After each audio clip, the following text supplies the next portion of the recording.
James Castiglio for 12 Washington Street. Good evening to the members of the board. I will be voting yes on this referendum, and I urge all members of the community to do so as well.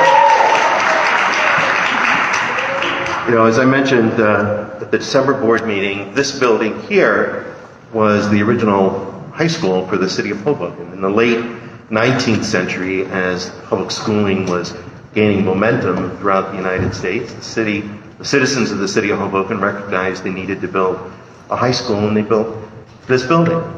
Half a century later, as education had changed, the needs of a 20th century education system were paramount, and our existing high school was built.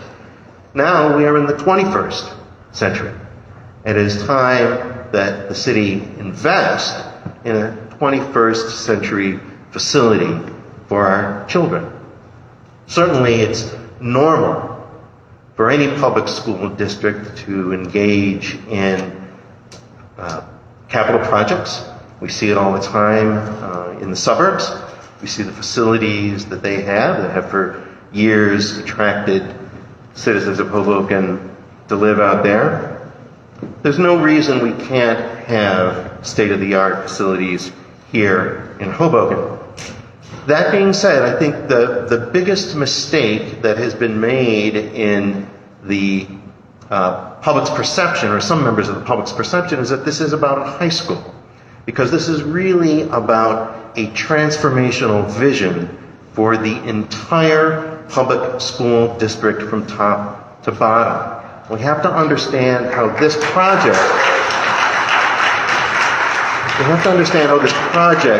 enables the district to address all of its critical needs.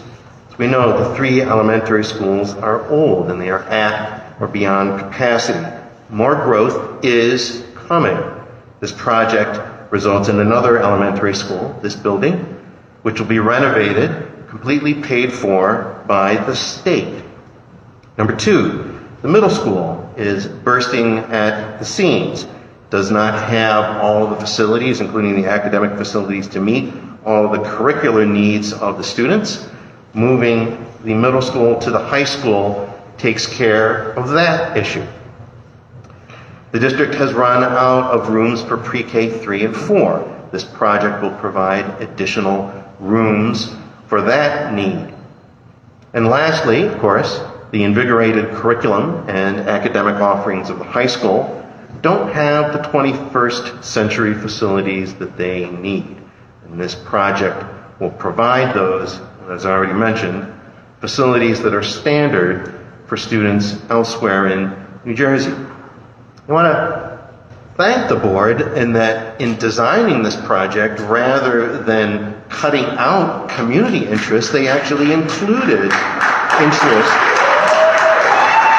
facilities that actually benefit the broader community. They didn't have to do that, and it's a strong positive of this particular project, and it speaks to the broader issue of the public good, because it is normal to invest in these sorts of infrastructure projects that benefit the entire city.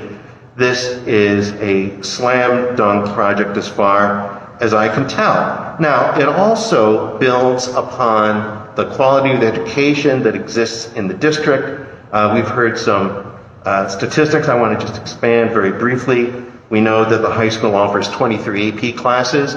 I recently found out that 32% of last year's high school students took AP classes at the high school.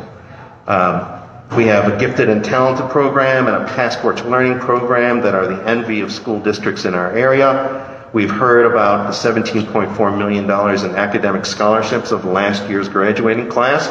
Important to note that that's up from $1.8 million just 6 years ago. So there is a clear trajectory of improvement here. When you look at the fact that 96% of 2019 grads were accepted to 2- and 4-year colleges and 97% of 2020 grads, you can see the tremendous success and the external validation of the success of the quality of the education in the high school, in the district, And so I urge the public to support this transformational vision and vote yes on the referendum. Thank you.